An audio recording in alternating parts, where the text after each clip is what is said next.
Telltale Heart by Edgar Allan Poe. True. Nervous.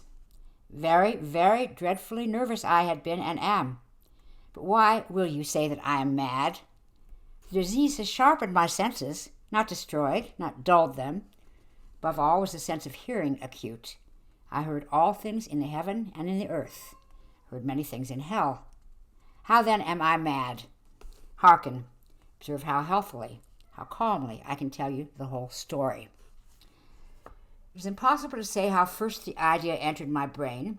Once conceived, it haunted me day and night. Object there was none. Passion there was none. I loved the old man. He'd never wronged me. He'd never given me insult. For his gold I had no desire.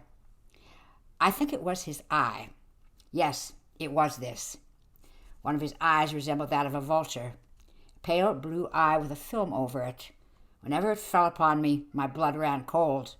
So by degrees, very gradually, I made up my mind to take the life of the old man, and thus rid myself of the eye forever. Now, this is the point. You fancy me mad. Madmen know nothing. You should have seen me. You should have seen how wisely I proceeded, with what caution, with what foresight, with what dissimulation I went to work. I was never kinder to the old man than during the whole week before I killed him. Every night, about midnight, I turned the latch of his door and opened it, oh so gently.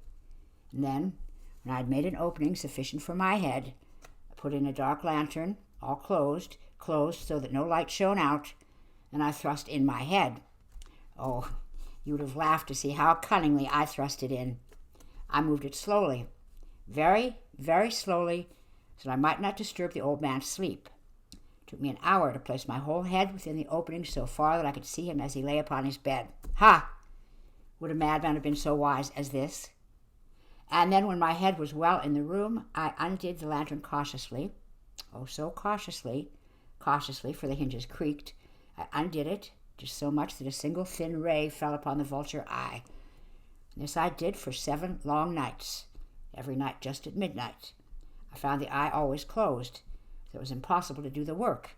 It was not the old man who vexed me, but his evil eye. And every morning when the day broke, I went boldly into the chamber and spoke courageously to him, calling him by name in a hearty tone, inquiring how he had passed the night. So you see, he would have been a very profound old man indeed to suspect that every night, just at 12, I looked in upon him while he slept. Upon the 8th night, I was more than usually cautious in opening the door. A watch's minute hand moves more slowly than did mine. Never before that night had I felt the extent of my own powers. I could scarcely contain my feelings of triumph. To think that there I was, opening the door, little by little, he not even to dream of my secret deeds or thoughts. I fairly chuckled at the idea. Perhaps he heard me, for he moved on the bed suddenly as if startled. Now you may think that I drew back, but no. His room was as black as pitch with a thick darkness, for the shutters were close fastened through fear of robbers, and so I knew that he could not see the opening of the door, and I kept pushing it on steadily. I had my head in, was about to open the lantern, when my thumb slipped upon the tin fastening, and the old man sprang up in the bed, crying out, "Who's there?" I kept quite still and said nothing. For a whole hour I did not move a muscle. In the meantime, I did not hear him lie down. He was still sitting up in the bed listening, just as I have done night after night, hearkening to the death watches in the wall. Presently I heard a slight groan. I knew it was a groan of mortal terror. It was not a groan of pain, of grief. Oh, no. It was a low, stifled sound that arises from the bottom of the soul when overcharged with awe. I know the sound well. Many a night, just at midnight, when all the world slept, it welled up from my own bosom, deepening with its dreadful echo the terrors that distracted me. I say I knew it well. I knew what the old man felt, and I pitied him, although I chuckled at heart. I knew that he had been lying awake ever since the first slight noise when he had turned in the bed. His fears had been ever since growing upon him. He had been trying to fancy them causeless, but could not. He had been saying to himself, "It is nothing but the wind in the chimney. It is only a mouse crossing the floor. Or it is merely a cricket which has made a single chirp." Yes, he'd been trying to comfort himself with these suppositions, but he had found all in vain. All in vain. Because death, in approaching him, had stalked with his black shadow before him and enveloped the victim. It was the mournful influence of the unperceived shadow that caused him to feel, though he neither saw nor heard, to feel the presence of my head within the room. When I had waited a long time, very patiently, without hearing him lie down, I resolved to open a little, very, very little crevice in the lantern. So I opened it, you cannot imagine how stealthily, until at length a single dim ray like the thread of a spider shot from out the crevice and full upon the vulture eye. It was open, wide open. I grew furious as I gazed upon it. I saw it with perfect distinctness, all a dull blue, with a hideous veil over it that chilled the very marrow of my bones. I could see nothing else of the old man's face or person, for I directed the ray as if by instinct precisely upon the damned spot. Now have I not told you that what you mistake for madness is but an over-acuteness of the senses? Now I say, there came to my ears a low, dull, quick sound such as a watch makes when enveloped in cotton. I knew that sound well, too. It was the beating of the old man's heart. It increased my fury, as the beating of a drum stimulates the soldier into courage. Even yet I refrained and kept still. I scarcely breathed. I held the lantern motionless. I tried how steadily I could maintain the ray upon the eye. Meantime, the hellish tattoo of the heart increased, grew quicker and quicker, and louder every instant. The old man's terror must have been extreme. It grew louder, I say, louder every moment. Do you mark me well? I have told you that I am nervous. So I am. And now at the dead hour of the night, amid the dreadful silence of that old house, so strange a noise as this excited me to uncontrollable terror. Yet for some minutes longer I refrained and stood still. But the beating grew louder. I thought the heart must burst. Now a new anxiety seized me. The sound would be heard by a neighbor. The old man's hour had come. With a loud yell, I threw open the lantern and leaped into the room. He shrieked once only. In an instant, I dragged him to the floor and pulled the heavy bed over him. I then smiled gaily to find the deed so far done. But for many minutes, the heart beat on with a muffled sound. This, however, did not vex me. It would not be heard through the wall. At length it ceased.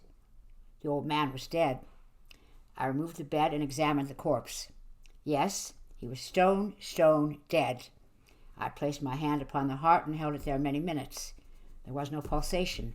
He was stone dead. His eyes would trouble me no more. If still you think me mad, you will think so no longer when I describe the wise precautions I took for the concealment of the body. The night waned, and I worked hastily, but in silence. First of all, I dismembered the corpse. I cut off the head and the arms and the leg. I then took up 3 planks from the flooring of the chamber and deposited all between the scantlings.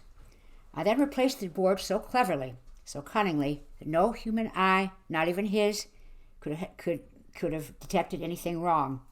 There was nothing to wash out, no stain of any kind, no blood spot whatever. I'd been too wary for that. The tub had caught all, ha! When I had made an end of these labors, it was 4 o'clock, still dark as midnight. As the bell sounded the hour, there came a knocking at the street door. I went down to open it with a light heart. For what had I now to fear? There entered 3 men who introduced themselves with perfect suavity as officers of the police. A shriek had been heard by a neighbor during the night. Suspicion of foul play had been aroused. Information had been lodged at the police office, and they, the officers, had been deputed to search the premises. I smiled. For what had I to fear? I bade the gentleman welcome. The shriek, I said, was my own in a dream. The old man, I mentioned, was absent in the country. I took my visitors all over the house. I bade them search well. I led them at length to his chamber. I showed them his treasures, secure, undisturbed. In the enthusiasm of my confidence, I brought chairs into the room and desired them here to rest from their fatigues. I myself, in the wild audacity of my perfect triumph, placed my own seat upon the very spot beneath which reposed the corpse of the victim. The officers were satisfied. My manner had convinced them. I was singularly at ease. They sat, and while I answered cheerily, they chatted familiar things. But ere long, I felt myself getting pale and wished them gone. My head ached, and I fancied a ringing in my ears, but still they sat and chatted. The ringing became more distinct, continued and became more distinct. I talked more freely to get rid of the feeling, but it continued and gained definiteness, until at length I found that the noise was not within my ears. No doubt I now grew very pale. I talked more fluently, with a heightened voice. Yet the sound increased. What could I do? It was a low, dull, quick sound, such a sound as a watch makes when enveloped in cotton. I gasped for breath, yet the officers heard it not. I talked more quickly, more vehemently. The noise steadily increased. I rose and argued about trifles, in a high key and with violent gesticulations, but the noise steadily increased. Why would they not be gone? I paced the floor to and fro with heavy strides, as if excited to fury by the observation of the men, but the noise steadily increased. Oh God, what could I do?